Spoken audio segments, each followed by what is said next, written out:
ಖದೀಮರು ಯುದ್ಧಕ್ಕೆ ಮುನ್ನ ಶಸ್ತ್ರಾಭ್ಯಾಸ ಎಂಬಂತೆ ಕಾಂಡಿಮೆಂಟ್ಸ್ ಗುರಿಯಾಗಿಸಿಕೊಂಡು ಕಳ್ಳತನಕ್ಕೆ ಇಳಿದಿದ್ದಾರಂತೆ. ಈ ದೃಶ್ಯ ಒಮ್ಮೆ ನೋಡಿ. ರಾಷ್ಟ್ರೀಯ ಹೆದ್ದಾರಿ 44ರ ಬದಿ ಇಟ್ಟುಕೊಂಡಿದ್ದ ಕಾಂಡಿಮೆಂಟ್ಸ್ನಲ್ಲಿ ಕಳವು ಮಾಡಲು ಇವರು ಬಂದಿದ್ದಾರೆ.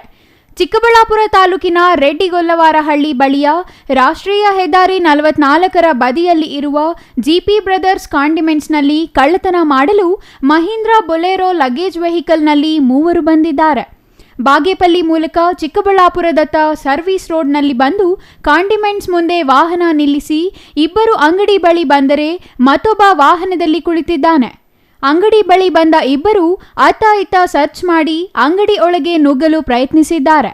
ಅಂಗಡಿಗೆ ಬೀಗ ಹಾಕಿದ ಕಾರಣ ಕಾಂಡಿಮೆಂಟ್ಸ್ ಮುಂದೆಯೇ ಮಲಗಿದ್ದ ಕೆಲಸಗಾರನ 30,000 ಬೆಲೆ ಬಾಳುವ 2 ಮೊಬೈಲ್ ಕದ್ದು ಪರಾರಿಯಾಗಿದ್ದಾರೆ.